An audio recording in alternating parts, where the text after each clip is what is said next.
I'm Professor Noctis. I teach religion and Final Fantasy at University of Alabama, and we have a good time here on Scranton.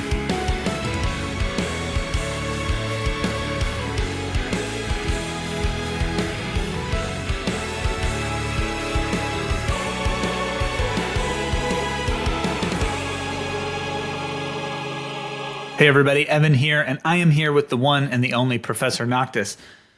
Mr. Noctis, you just have returned. Excuse me, Dr. Noctis. You're right, you didn't work for many years. I didn't work for years to be called Mr. Noctis. Excuse me, Prof, if I could call you Prof. Prof, please. Excuse me, Wade. We are off to the races today. Happy summer, everybody. Summer Games Fest. We were talking pre-show that whenever we record on a Friday, we always have a ton of energy because it's usually our gateway to the weekend. So it is. Thank God. This is the last thing before the weekend, baby. Well, until we edit it. Buckle up, everybody.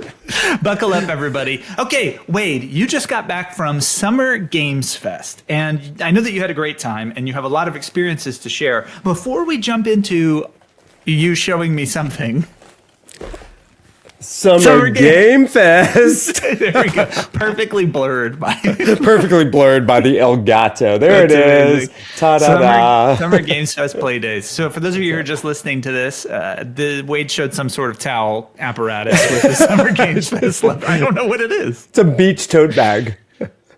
I very clearly could tell that it was a beach tote bag. You just returned from Summer Games Fest and you had a great time. Before we get into what you experienced there, I wonder if you could catch us up on what is Summer Games Fest, and in particular, what makes Summer Games Fest so compelling? Yeah. Summer Game Fest is a show hosted by Jeff Keighley, who also does the Game Awards.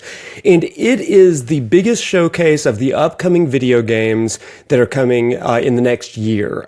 Maybe even a little bit longer than that. But it gives us our first sneak peek at some of the games that we can get excited about. It is the kind of spiritual successor to E3, the Electronics Entertainment Expo that took place for years and years and years. And now it is completely Summer Game Fest. And so there's a showcase followed by 3 or 4 days called Play Days that are there for the press and media and content creators. Okay, so it's exciting because it is a celebration of new games that are coming out. But then if you are able to stick around and are local to where the event is happening, there's also 3 days of game demos, play experiences that you can participate in that are open to select members. Yeah, it's invite only to press and media and content creators. Prof. And me.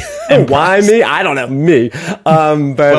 Yeah. Well, we're grateful for your ability to participate and I'm excited for you to be able to share what you experienced. So I know that you have a number of titles that you want to explore. Oh, man, Before we get into those, just your overall impressions of the experience. Talk to us about the hype.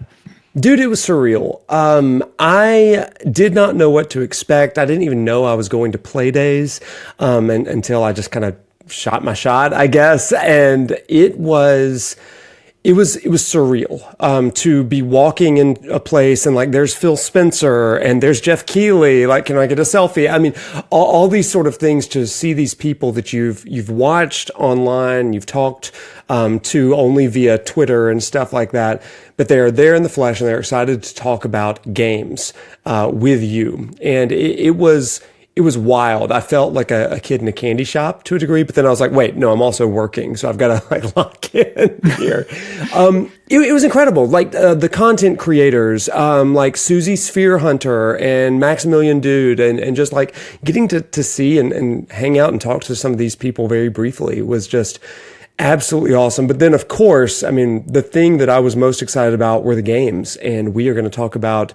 games and games and games today. So, well, you were working hard for the people to be able to learn and teach about some new games that are coming out, and to start to explore what kinds of themes and stories and play experiences these developers have coming for us in the future. And so I think we like to cover deep dives of games, but we also love to talk more about trends in these kinds of seasons to try and understand what kind of experiences developers are trying to create for players and what kind of demand for those experiences players might be experiencing as well. What was it like to be in that industry environment? Oh it was crazy, man. Like, I think that my biggest takeaway, I went to 3 different events where I could get some hands-on with games. The first one was something called The Mix. It was a bunch of indie developers. And then the second one was IGN Live. So I got to go hang out with them and see some devs and some games there. And then finally, Summer Game Fest Play Days. At all 3 of these, there was a resounding trend that kept popping up. And it's that the industry is elevating small dev teams and indie developers. I feel like that is what we are going to see for the next year. We've been getting ripple effects of it for the last couple of years, just like slight, subtle gusts. But with Sandfall and Expedition 33, I feel like we are off to the races now. And so it's like, who's the next? Like, and who's the next cool story? Like a Seabiscuit out the gate, right? Like that's. Well, listen, just like Seabiscuit, we'll fling the gates wide and start talking about the games here as we run down the track of experiences that you got. That was a good impromptu segue. What a metaphor. A refantasio, if you will. There you go. So the first game that we're going to talk about is Mistfall Hunter, which I understand is an action game that you thought had a particularly neat style to it. Tell us about Mistfall Hunter. What is it that stood out to you about this game? This is a game that is a role-playing game in which you play as any number of job or class. Like there's a sorcerer, like a berserker type, there's an archer, ranged or melee. But you are placed into a dungeon, and it's your job every run, because that's the gameplay loop, every run trying to find a way out of the dungeon. I will be honest, I just walked by this game and the developer kind of nodded at me. So I was like, let me check this out. And I ended up having a really, really good time with it. It is a mouse and keyboard game, which I struggle at. So after about 10, 15 minutes of me being like, what is this contraption? You're a 2-mouse guy with the Switch 2 now, right? With the Switch 2, I'm very dual Joy-Cons. I mean, just wait till Halo comes over there, baby.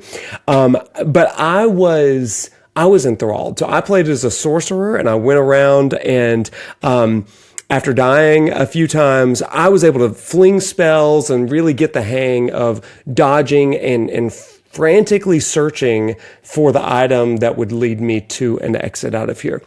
This is the kind of game that I think is going to be really fun to play with friends. I talked to the developer, and they said that you'll have 4 or 5 other players with you, and you'll be placed at various random parts of the map.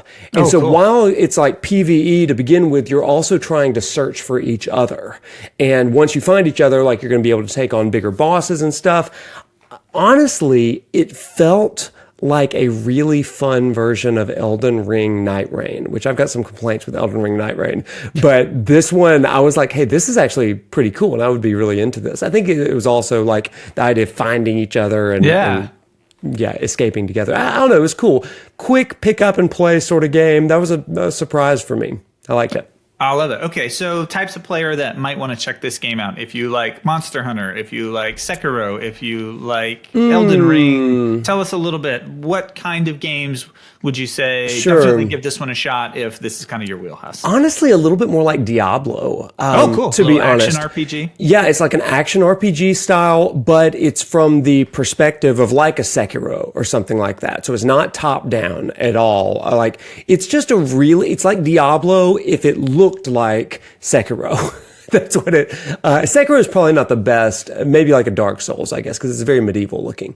Okay, yeah. Well, in play style. As far as the combat goes, was it pretty technical like a Souls-like game, or was it more like a Monster Hunter where it's just dodge timing and...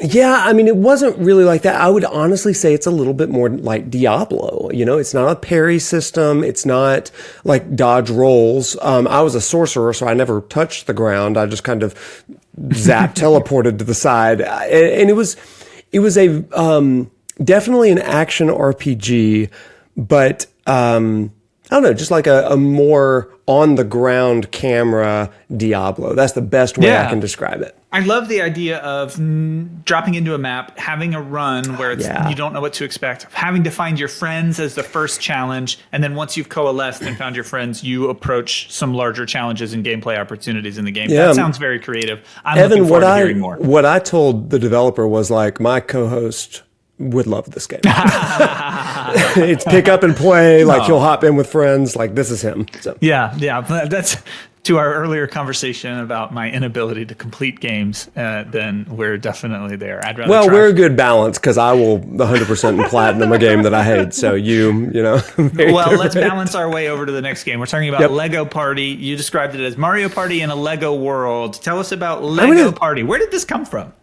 Okay, so it's in the Summer Game Fest showcase, right? I mean, they showed a trailer for this, and I was like, oh, neat, a Mario Party ripoff.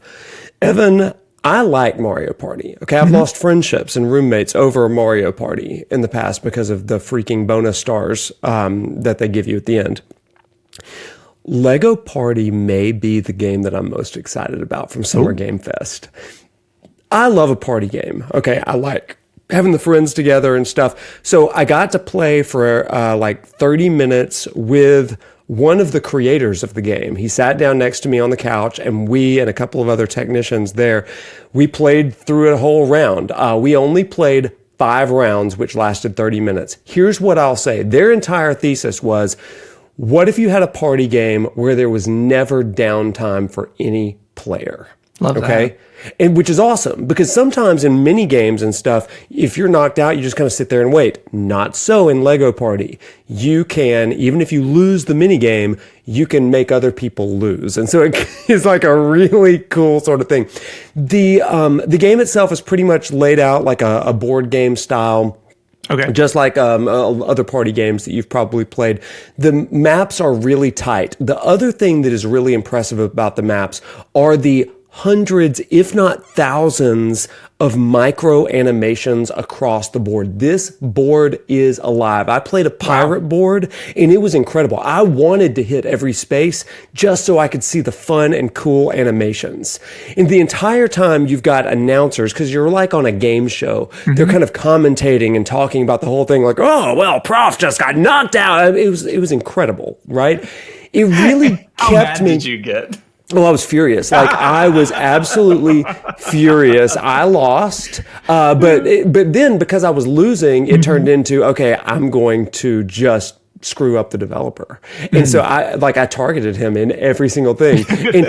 But to my credit, he also targeted me. Every time I rolled, he would yell 1, 1, and dadgummit, I would roll a 1 every time. It was infuriating. Do you think he was adjusting the code? I think he was. That's how that knowing works, right? him, that's probably what it was. Anyway, we had a great time. That's great. I do want to speak about the mini games. The mini games, I thought I'd played every mini game in any party game. These were brand new. They were fresh. There was one that was like downhill snowboarding and stuff, but it controlled like the old like PC games, so like turn left and you would like go left a little bit, turn right and that sort of thing. There was one that was like a Excite bike where you're moving bikes up and down and you're racing against 4 other players. Just a really cool game. And again, you could finish an entire game in 30 minutes, That's which amazing. I haven't played a lot of party games that have done that. Really surprising game of the show. Really loved it. I might say this, hot take, I think I might like it more than Mario Party, which is bonkers. So anyway. Okay, there. If you're looking for party games in the future, look out for a Lego Party. Let's move on to our next game here. Yeah. Nectarmancer. We have a strategic gardening sim, as you have described it. Tell us about Nectarmancer and what caught your eye here. Well, so Nectarmancer is a really interesting game where you are you're following this character, you're controlling this character. It's all pixel generated, and you're moving through this world that is essentially a giant garden, and you're collecting seeds and stuff. The story of the game is very environmental themed, and I was talking to the developer while I was playing. He said I really wanted to kind of bring about this notion of a new ecology and also give this subtle idea of, the things that we do matter, and there's a way of utilizing and also harming the world around us. That said, this is an intense platformer. Think of games like Celeste to some degree. It's that kind of sort of frenetic platforming that is so skill-based, and like if you don't make it, like yikes, just like hang it back up. Really, really a cool game. Where does the gardening sim connect to the platforming? Help me. Yeah, so I mean, that's kind of confusing, I guess, but you're going to collect seeds throughout, and you're going to be able to plant seeds and cause things to grow and sprout, and you're going to be able to jump on different things that have grown up from those seeds. You also have like a seed gun, I think. I may not be doing it justice, but you're shooting essentially seeds and small plant materials. I think. So you don't have like a home base with like it's not like a Stardew Valley gardening thing. It's an action platformer, and it uses nature and gardening and plants to change and morph the environment to make an engaging play experience. That's exactly it. And let me say this, there's only like, I think that they said a handful of people working on this game. The developer and publisher both is the Beauty Cult.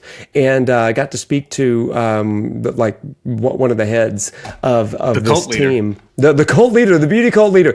And it was just so cool because like the devs were so passionate about this, and I love that they described it as a quote Gardenvania, a character-driven science fantasy Gardenvania. Okay, and that's exactly what it was. Metroid meets Celeste in a garden. Metroid meets Celeste in a garden is a great description for a game. It sounds like a Mad Lib of video game titles, and it sounds like it was enjoyable, and they're pulling it off. Speaking of something being enjoyable, this next game is interesting to me because you compared it to a game that I have had a lot of fun with. Voyagers of Nera. Am I pronouncing that correctly? That is. Voyagers of Nera. You said it's a multiplayer fantasy sailing game, most similar to Sea of Thieves, but maybe with a little more story element. I loved Sea of Thieves. I played it for a very long time and had some of the most fun I have had playing video games in my adult life. Playing Sea of Thieves with my friends here. So I'm excited to hear more. What stood out to you about Voyagers of Nera? I walked by and I immediately saw their setup and display an on-screen showcase of some of the Polynesian mythology. And I was like, well, let me just mosey over here. And so I just began to ask, I was like, tell me about this aesthetic. And they were like, well, this is a cooperative survival crafting game. Do you know what that is? And I said, absolutely not. And they said, well, cooperative means you play with people. I was like, not that. And they said survival crafting is where you start with nothing and you are gathering things to survive, whether it be weapons, shelters, clothing, armor, you name it. But you're dropped into this world and you have to survive with all this stuff. And as you are doing this, you're going to get the ability to swim, to surf, to sail, even all this kind of stuff as you are making your way through this kind of survival thing. You're also, I believe they said something about building a base, or so it's kind of a base building sort of thing. It was a really fun game. I was completely lost as I was playing through, but I was having the best time. And they would keep on saying, if you turn left here, you'll find some new things. So I found like a tree that I was able to harvest and get some resources from it. And they were like, now eventually you would be able to craft a raft or eventually a boat out of that. And I was like, that's so cool. And so I really was like, starting the game with nothing and building, I was like, what were some of the things that you wanted when you were developing this game? What do you want to leave players with? And they said, well, two things. Number one, we wanted the player to have this experience of, you're surviving in a world that you don't know. It's filled with danger, but also intrigue. The second thing was resourcefulness. We wanted the player to begin to develop some resourcefulness of like being able to choose, I want to build this, I want to craft this, this is how I want to survive. And I was like, man, that is so, so cool. There was a book that follows the kind of exploits and journey of a guy named I think his name is Thor Heyerdahl. Maybe. Anyway, he built a raft called Kon-Tiki and sailed across Polynesia, essentially to try to prove that the Norse immigrated to this land And I remember reading that book and the detail of how he built the raft and how he had to survive on it. And this felt a little bit like that, even though it's much more mythological in scope. So anyway, Thor Heyerdahl Kon-Tiki Expedition 1947 journey by raft across the Pacific Ocean from South America to the Polynesian Islands, led by Norwegian explorer and writer Thor. Perfect. So there you go, a little lesson for us today from Voyagers of Nera. That's awesome. Well, there's a game called Valheim that came out a few years ago that was very popular. That I would compare that to Minecraft, Ark to some lesser extent, Conan Exiles, Rust, games like that. So it sounds like it's in that Do you do survival crafting? I've never really played survival crafting. I have played them some. I get a little more into them when they have a multiplayer competitive component to it, where you can go and trash other people's bases. But on an occasion, on a special weekend, I'm known to boot up some survival crafting with the boys and have a good time. So that's awesome. Let me talk about our next game here, Codevein 2. You reference a game here that people clamor for more remasters and things from this IP, and you compare it to Bloodborne in some ways. Tell us why you would invoke the name Bloodborne as it relates to Codevein 2 here.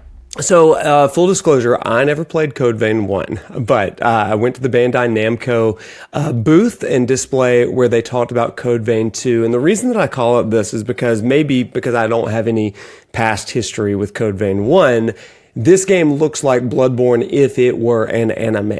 Okay, just aesthetically, it's got that kind of neo-gothic vibe, kind of vampiric to a degree. This is an interesting game. I will say I was not able to play it, but I watched some gameplay demonstration of it. And it looks like really cool, intense, satisfying combat. It looks like a basic sort of anime adrenaline fueled rush. That's what I would say it is. What really compelled me was, number one, the story. It looks like an interesting, not really mystery, but just a saga of how do you overcome, this sort of ensuing evil. And I think that there's monsters called horrors that are overtaking the world. But then the character interactions, your primary character is going to have a series of partners that are going to accompany them on the journey. So, it looked like it played to me maybe like a Final Fantasy 16, where you control one character and you're going to have partner companion characters that are going to assist you in battle, but you don't really control those. At least that's the impression I got. I could be wrong on that, but game looked pretty cool. I will say that it was in, kind of pre-release, not really alpha, but maybe they're still working on it. And pre-alpha. Pre-alpha sort of footage and stuff. So okay, so that one's still in the oven a little bit, but still in the oven. Looks very interesting. The gameplay looks fun. Single control, single character control, high action with a neato art style. Yeah. I mean, it's really neat. The biggest thing is that with the gameplay mechanics, the player can drain and acquire blood from their enemies to then use new attacks and skills. And I think that's pretty neat. So, again, it's very vampiric in nature. And it tends to lead to a momentum-based gameplay. It keeps you moving forward rather than when your health is low. Doom Eternal did a great job of this. When your health is low, instead of hiding, you actually need to be more aggressive because you can regain resources by engaging with new and more challenging enemies to keep you moving. I think that's a really creative thing that they've done with pacing, and it sounds like they're engaging with it in Codevein 2. Now we want to talk a little bit about a new game to us, but it's a sequel, Demon Slayer 2. Wait, what is Demon Slayer 1? Why am I interested in Demon Slayer 2? What was the experience like? Okay, so full disclosure, I never watched the anime Demon Slayer. I didn't play the first Demon Slayer, but Sega had a booth where they were showing off Demon Slayer 2. And so I was like, okay, I'll give it a shot.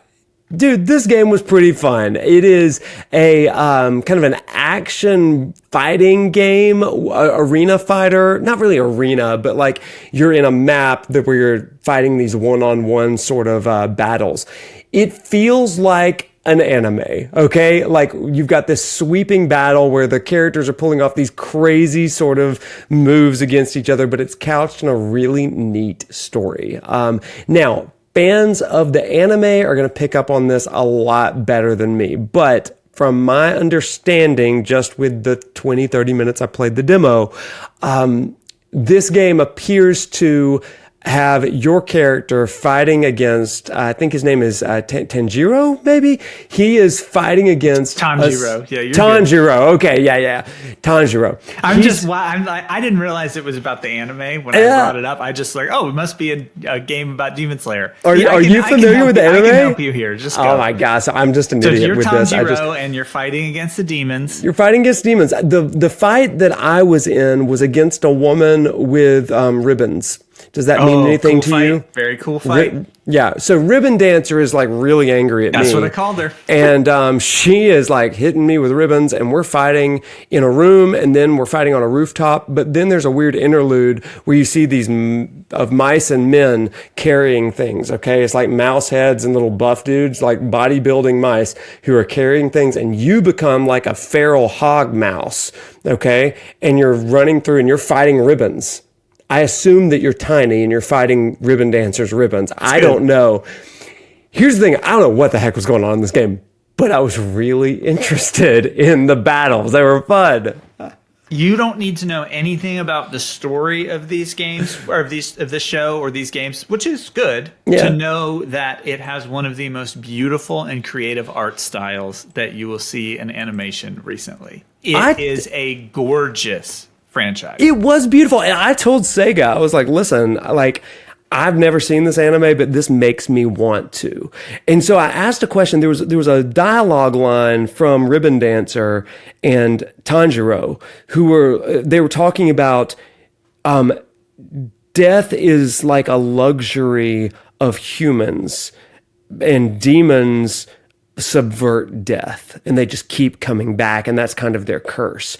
And so that just really made me curious. And so I was asking the devs, I was like, so are these demons that you're fighting, do they really represent different aspects of the like human psyche and stuff? And they talked about things like the 7 deadly sins being represented by various demons, and there's all kinds of things. And I was like, well, I'm in on that. And so we had a great conversation about that. Not knowing anything about the anime, the game is cool. And I think that fans of the anime are going to really enjoy this, but also fans of just like fun fighting. This is good too. So. And as you described that game, that's similar to how that fight plays out in the story. So it's on the streets of this town, and there's this particularly iconic rooftop fight scene with like kind of the terracotta style tiles. Oh yeah, I was there. Yeah, exactly. So it sounds like they have put you into the show for your play experience, and there's a lot to look forward to there for fans of the show and just fans of enjoyable games. My understanding is that this is season 2 of the show. Maybe season 2 and 3.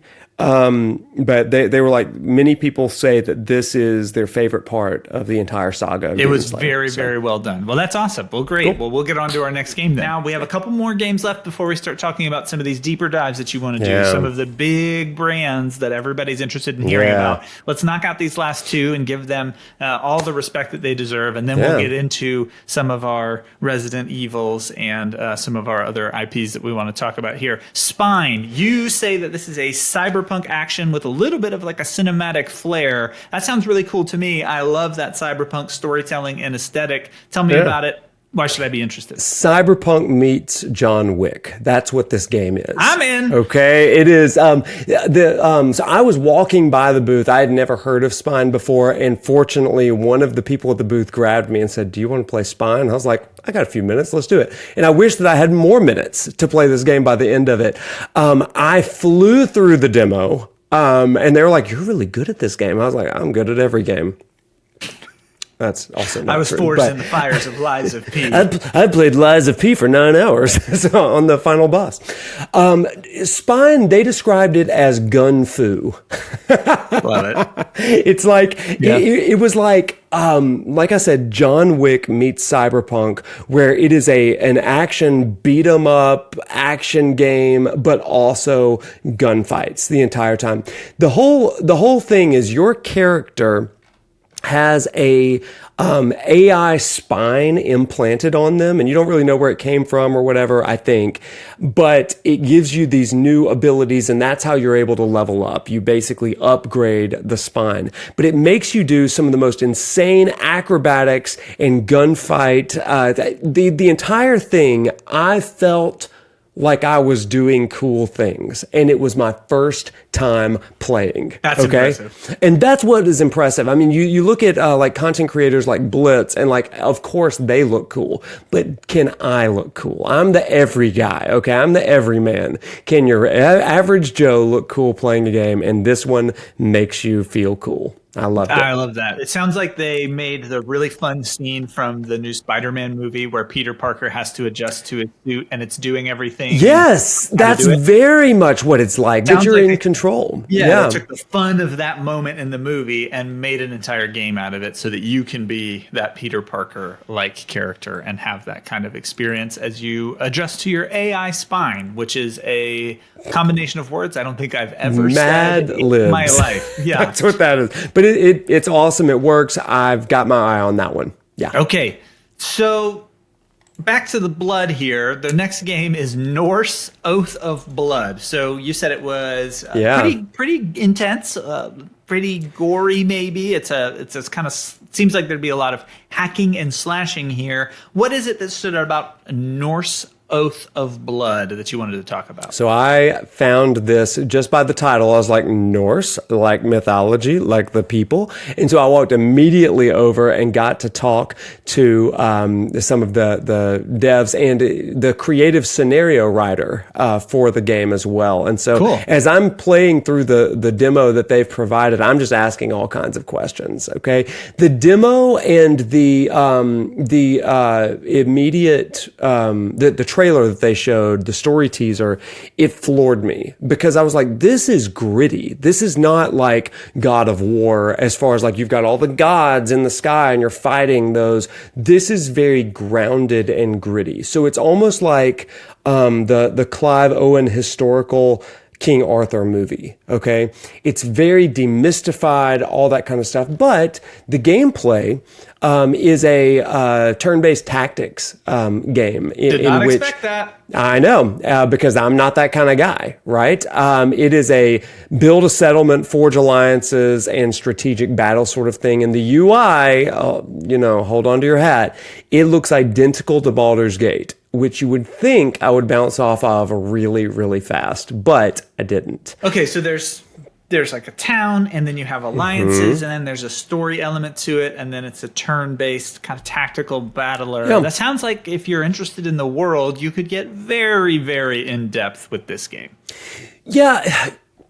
Basically, the reason that I was so into it is because you take on the role of a guy named Gunnar. He's essentially a warrior that is exiled when his father, I think his name is Jarl Gripper, he's killed and betrayed by one of the head sort of commanders or whatever in the army. And so you are having to rebuild from nothing so that you can come back and reclaim that which was stolen and usurped from you. Narrative. So I absolutely loved it. So I asked the question, I was like, how grounded is this? And they said, well, for your purposes, this is what's kind of interesting. This game is going to, of course, evoke the religion and the mythology of the Norse people, but you don't really experience the gods per se. Instead, you experience their piety and their faith in the gods. And so just like you would during the Crusades or even in today's world, there are moments of faithful fervor that are going to give you strength and moments of faithless doubt that are going to kind of, cause you to weaken a little bit. And I was like, that is exactly what I'm into. So we talked about religious philosophy a bit there. And it was really cool. Sounds like it's less about the deities themselves and more about the human player relationship or the character's relationship with the deity, which I think is an interesting wrinkle and I think can be challenging to write for sometimes. So that'll be fun to see how they pull it off. So curious to see how they pull it off, but it's one I've got my eye on for sure. Oh, I love it. Okay, first of our ones that we want here, Wuchang Fallen Feathers. This is one that I'm not familiar with. It seems like it, based on what you've prepped me for, we're talking about something in Chinese history and something to do with folklore. Wuchang Fallen Feathers. Talk to us about what was interesting to you about this upcoming game. Wuchang is a Souls-like, and it is an action RPG that's set in the land of Shu during the late Ming Dynasty. And so that means there's going to be all kinds of warring factions, but in addition to that history, they are bringing in all kinds of mysterious illnesses that spawn mysterious and monstrous fiends that are going to attack you. So here's what I loved about this. The gameplay is fun. I was one of the few that felled one of the major bosses that they threw in front of me. Not my first Souls like my friends, but that was also through much struggle. But I did do it. It was a phenomenal Souls like. It reminded me a little bit more of Lies of P than Dark Souls, I guess, that kind of combat style. But it was fun. It was exciting. The world is what really surprised me. I don't know if I've played a Souls-like that was in kind of the Chinese aesthetic. And so that's what was pretty cool to me about this. As I was talking to the developer about this, I was like, talk to me about, what you did to restore and to kind of respect the history of this game. And they said, well, you may know that the largest Buddhist statue in the world is around the area that is in here. So what we did, we sent our team out, and they spent some time kind of learning from the exhibitors and like the temple staff and stuff with this. And we tried to do as best as we could to build a replica and to scale of that Buddha statue and put it in here. I was like, that is awesome. And so there's going to be a lot of this kind of Buddhist influence in this game, but also, the death and carnage and gore that we love from our Souls-like games. So, what was it about the environment and the world that was so captivating to you compared to other types of games like this? It was bright. To be honest, I mean, at the very basic level, Lies of P and Dark Souls, as much as I love those games, they are incredibly dark and gothic in a lot of ways, medieval. This game, you're out in the sunlight, you are out just doing stuff, and in a world that's pretty bright and grassy and vibrant, at least in the parts that I played. That was pretty cool to me. It was just a different vibe entirely. Oh, I love that. Yeah. What, with the gameplay, you said it was a little bit more like Lies of P than necessarily Dark Souls. Can you tell us where you find that distinction between the two, just for clarity? Boy, that's a really tough question, but it comes down to feel for me. Dark Souls for me is like the peak of this kind of genre. I mean, it's why we call it a Souls-like, right? And so the precision, the hitboxes, the frames, the iframes, all of that is like meticulous and immaculate when it comes to Souls, Dark Souls and Elden Ring style games. When it comes to Lies of P, there's a bit of a trade-off from that level of technical prowess and the kind of action-y sort of stuff. And so I would say this leans a little bit more into the action aspect than the Dark Souls technical prowess action. Oh, that's a great clarification. So pragmatically, I think it's probably best for us to move on to our next game, which is Pragmata, which I know nothing about. I don't even have a good lead-in question. Tell me about this game. Bro, I didn't know anything about Pragmata. Like nothing. And it showed up in the Summer Game Fest showcase. And the crowd like cheered, and I was like, "Oh, you've heard of this game," but not me. Isn't that always great? You're like, I was like, "Oh yeah, we're really excited about this." What? everybody knows why we're all here. And there was a note at the end of the Summer Game Fest trailer that said it's real, and there was like a sorry. As though they were apologizing. Well, the lore, the actual real world lore of this game is that it was announced in 2020 for a 2022 release date. What? Well, it didn't happen. And so now they finally got a release window and it is 2026. So people were excited. Now, why are people excited? The trailer itself, I will say this, it did not do this game justice or any favors, because I was like, sci-fi action. This is kind of weird. Who's the girl on your shoulder? You're a space marine, it looks like, kind of Halo-esque, and you've got a girl that's sitting on your shoulder. Well, the girl is an android, so she's this robotic sort of companion that's going to follow you throughout the game. I didn't understand this game until I played it. I got 30 minutes hands-on time with this game behind closed doors. And you, the Marine, wake up and you're immediately greeted by this girl. You name her Diana. She has some series of letters and numbers, a serial code that is her name, but you call her Diana. And she becomes your companion. You are trying to escape or get through this space station in the demo. But you are greeted by all of these security robots. These security robots are heavily armored. This is where it's cool. You start shooting and you're doing no damage. And Diana tells you, we've got to disable their armor.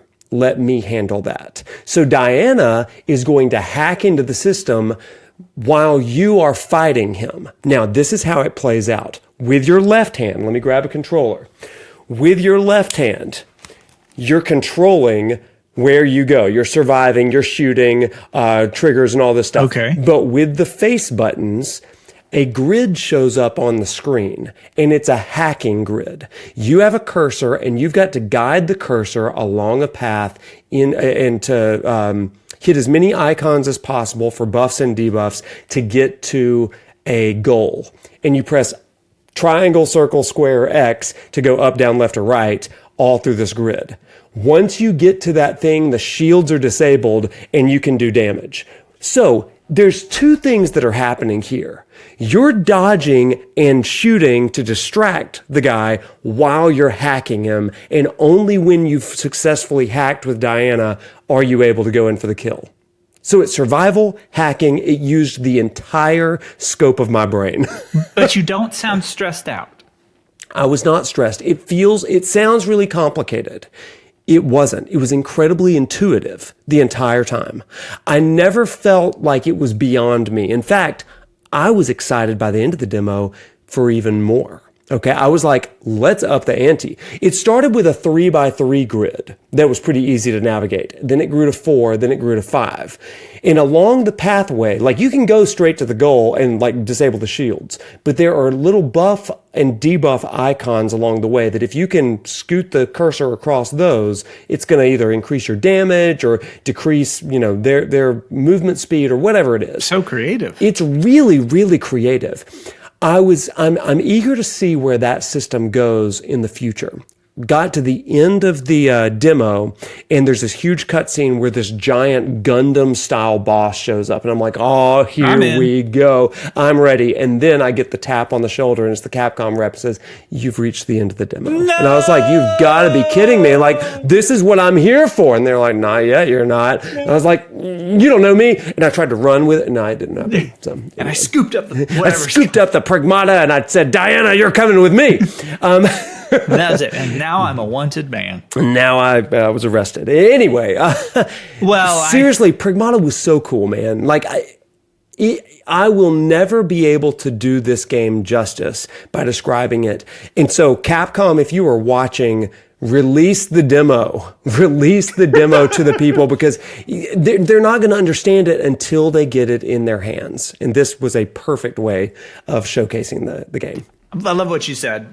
I was not interested in this until I played it, and now I'm enamored with it, which is the absolutely perfect job, because there's a lot of games that have great marketing and the gameplay is not there. And the gameplay is the harder thing to get right over the marketing.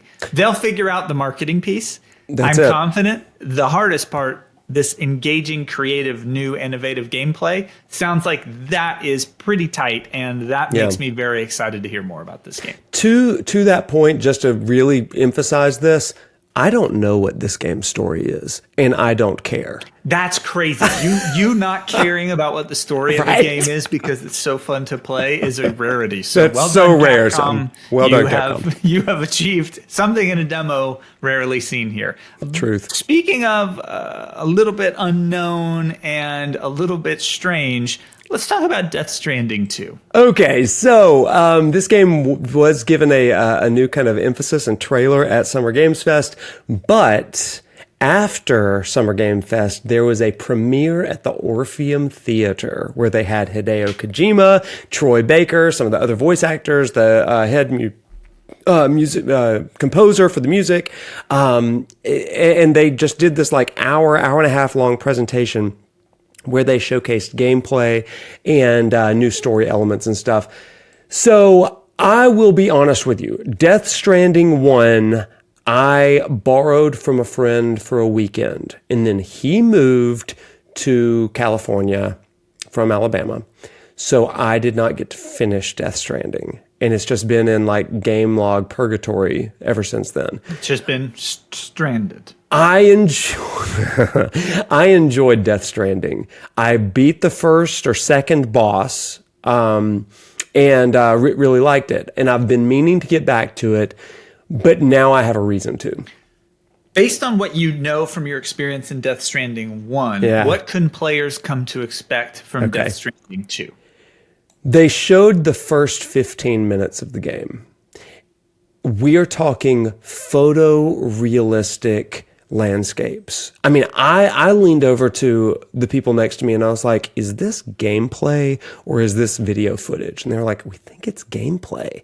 We could not tell. Wow.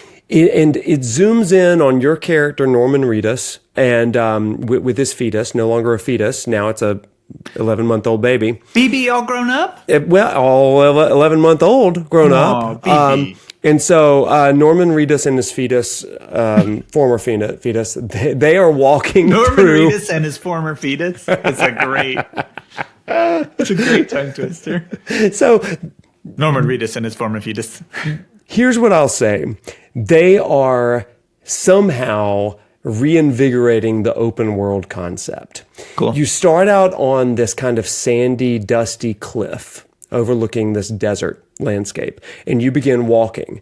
It is like you are walking off the cliff at the very beginning. I was like, why would you do this? Like, this is your open setting, but you're walking, and as you're walking, like, I'm just taking note of all these details. Little pebbles and rocks are falling down the mountain off of, like, with every step. And the developer who was playing said, you can go off the beaten path, and I want you to listen to the music. Now, the music is sweeping and gargantuan as you're walking along the top. The music is incredible. If you go off the path, the music changes. And they introduced this concept of dynamic soundtrack, where you are leaving the main path, and subtly through musical cues, you know you're in a side mission right now, or you're in a side sort of thing. And then when you return back to the main path, it kind of sweeps back up in this huge cinematic angle.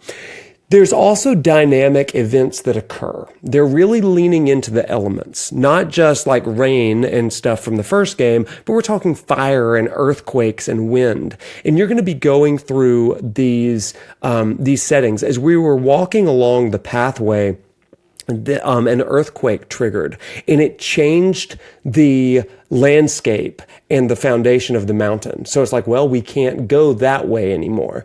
And I'm curious as to how many of those are randomized and how many are going to be like scripted. This one looked to be scripted, but they seemed to allude to the idea that these sort of things would be happening randomly, as random as like weather in the first game and stuff. Well, it's one of those studios and one of those game designers that you trust, because if they say they're going to do it, they're going to find a way to do it, and they pull it off. And that's why they release when they choose to release them, and it's why they have long development cycles. But when they get their teeth into a project, you are not going to have a bad time as long as you engage with the core concept. I love the way that you started talking about that description, because you said, and then you start walking. And that's the whole game. That's it. It's a walking sim, but it's the most impressive delivery game that you will ever play in your life. I really am excited about this one. Enough for me to go back and play this game that's been on my backlog for the last few years, which I always wanted to get to, but I didn't. It's special. It's a special play experience, and it's a special game, but it's also a very different play experience. That's what Kojima does best, though. Reflective. So good. And so this game, they did show a boss battle in the premiere, and it combined the best elements of Metal Gear Solid. In fact, there's a great nod where the boss took a bandana and put it around his head, and I was like, oh, I see what you're doing there. And I wanted to yell Snake, but it felt inappropriate and irreverent, so I didn't. Anyway, you've got stealth, you've got action, you've got baby delivery. I mean, you got everything you would ever want in a game, you know? When you say baby delivery, you mean delivery of packages with a baby, or you mean you're kind of Norman Reedus is also a midwife? Who's to say? No spoilers in this cast. It's a Kojima game, so you don't know. As my brother would say, there's probably a character named Norman McMidwife McShooter, and then they just come out of the sky off of a zip line, and then the whole game is changed. That's exactly it. I love it so much. Anyway, this is a spectacular game. I believe that the showcase that I attended is online on YouTube, so make sure you check that one out. Absolutely. Check it out on YouTube. Okay, our final game that we wanted to discuss, and the probably most surprising announcement from Summer Games Fest, is Resident Evil Requiem, and that we will be returning to the Resident Evil verse. What do we know about this game compared to the others in the series, and what can we expect? Well, so Resident Evil Requiem was the big surprise, and we actually have two games that we need to talk about because they were in the same presentation.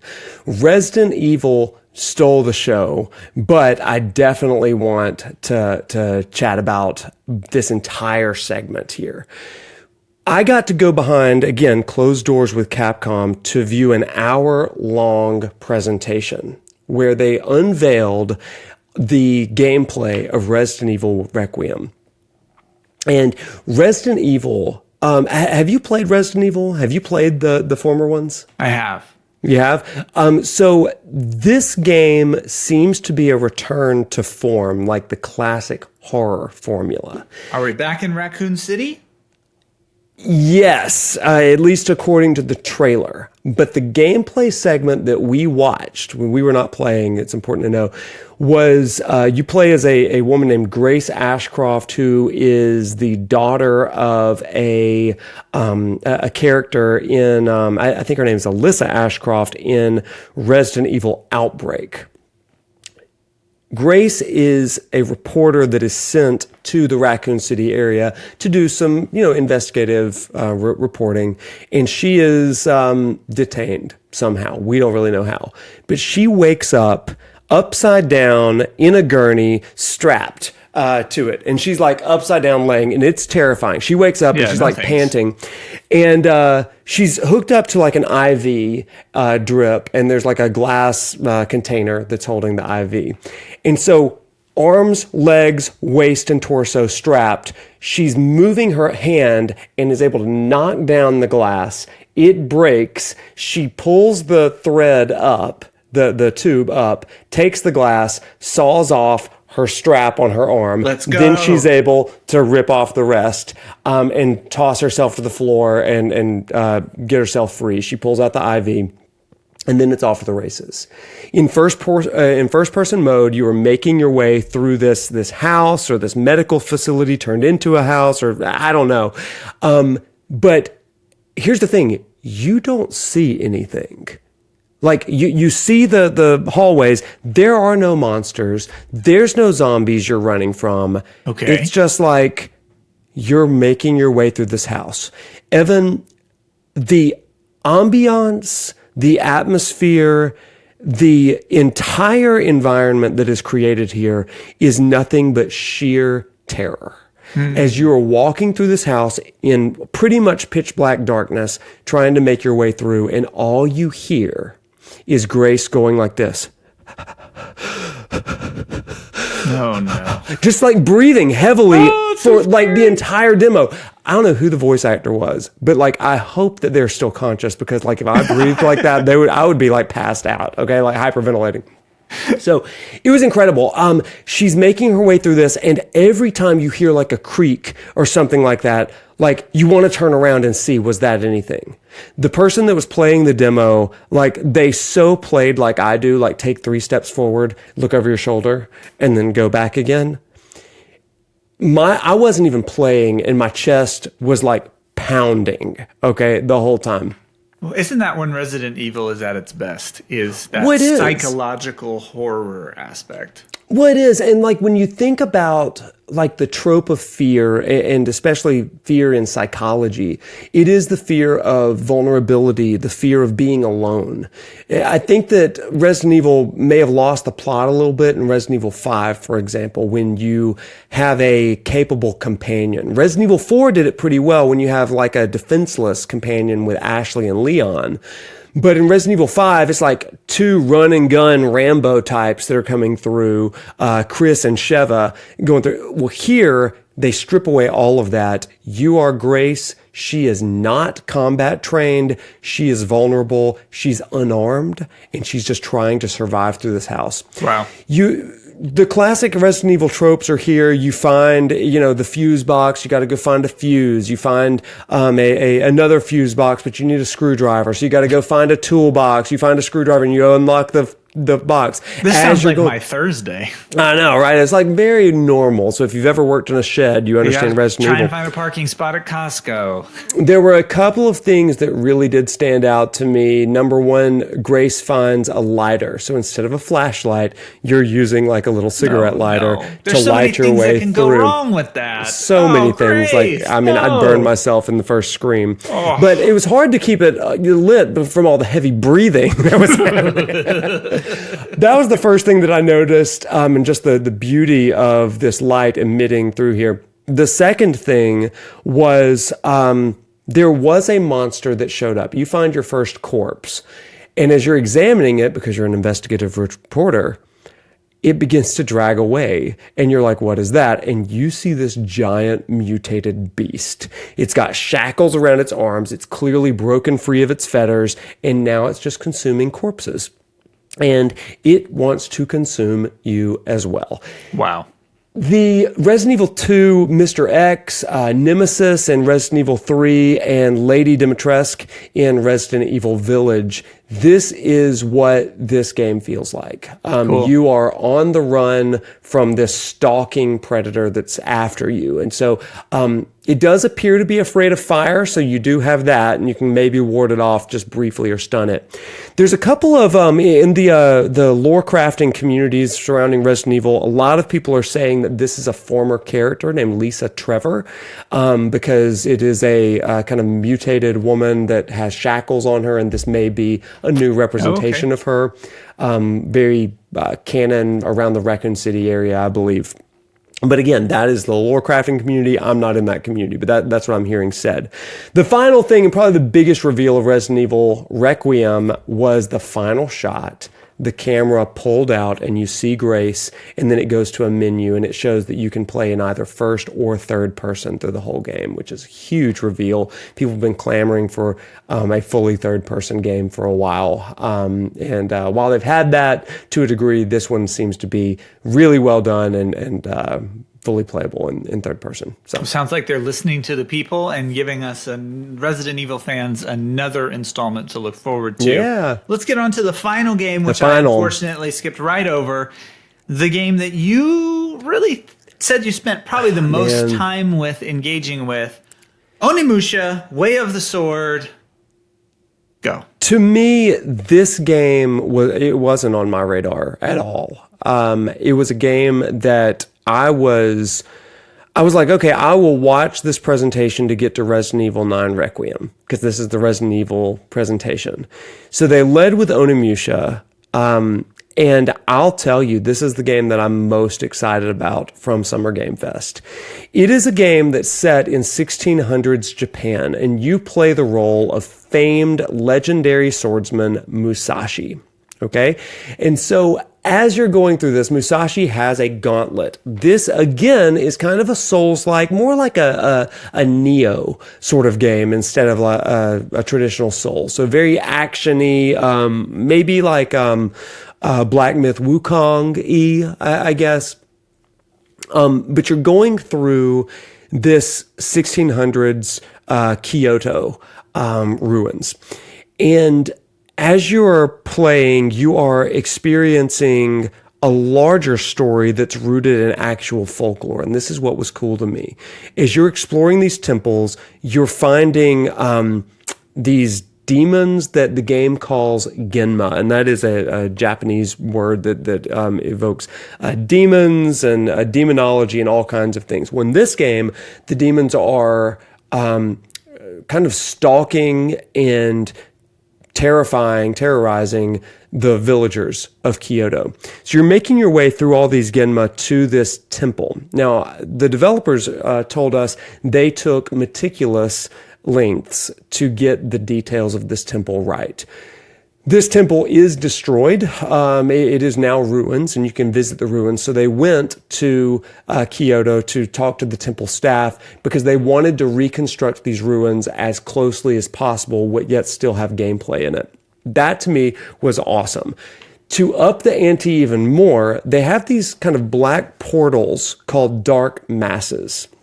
And when you engage with these things, it's going to take you into a flashback or a cutscene that you're going to understand how these Genma were impacting the people. So, for example, in the dark mass that we were able to experience, it shows all of these people, villagers, taking the corpses of loved ones up to the cliffs of a temple and tossing them over the side. Well, the idea was that the Genma were tempting and convincing the villagers that they had to sacrifice their fellow villagers. Now, this is rooted in actual history because around the ruins, there are suspiciously all of these bodies and human remains that were found around the temple. And so the game is playing with this when scholars have estimated guesses as to why this stuff happened.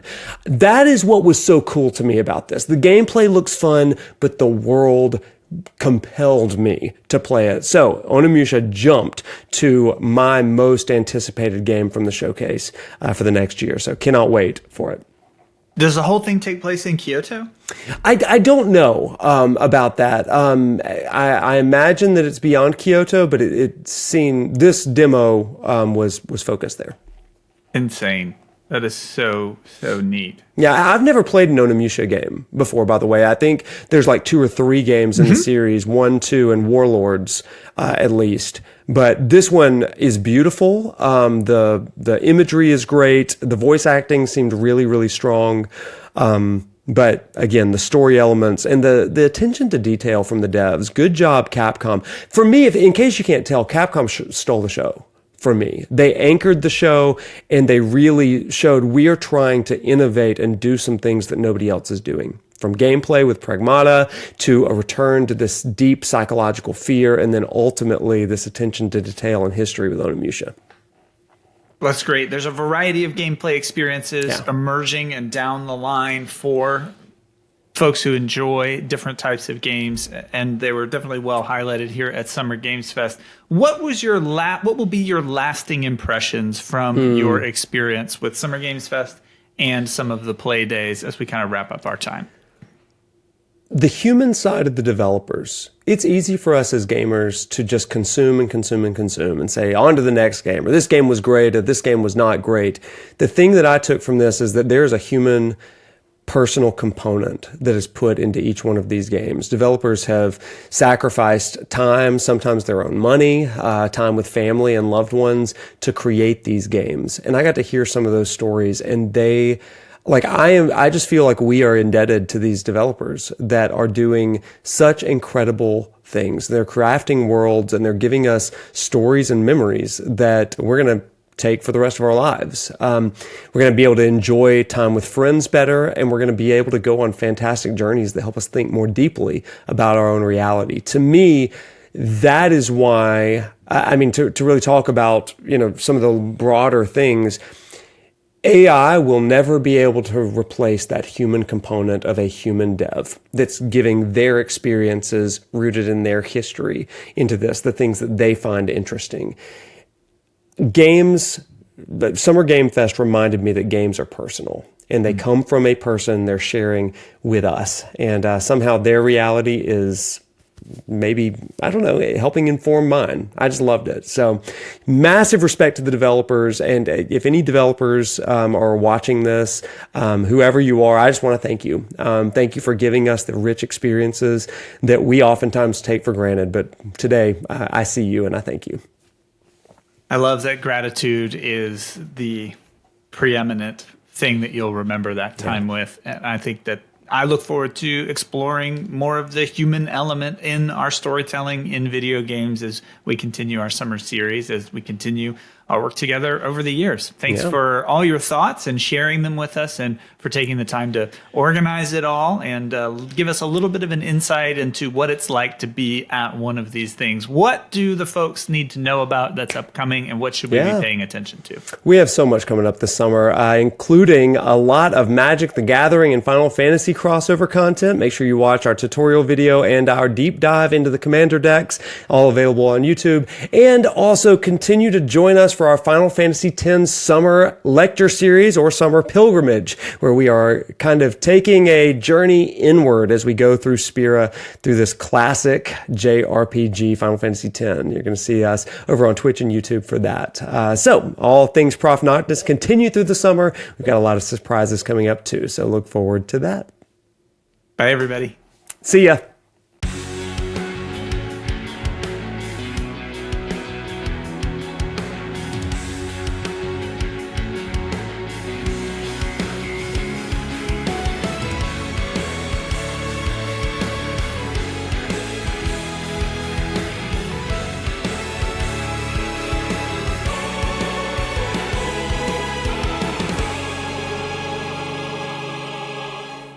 Thanks to Husky by the Geek for our theme music. Thanks to Nick Smith for our graphics. And most of all, thanks to you. This program and this summer is brought to you by viewers like you. We so appreciate you. Hope everything's going great. Hope you found some new games to look forward to based on Wade's experience at Summer Games Fest. And most of all, take care of yourself. Hang in there. Have a great start to your summer. And we look forward to seeing you on our next episode. Bye-bye.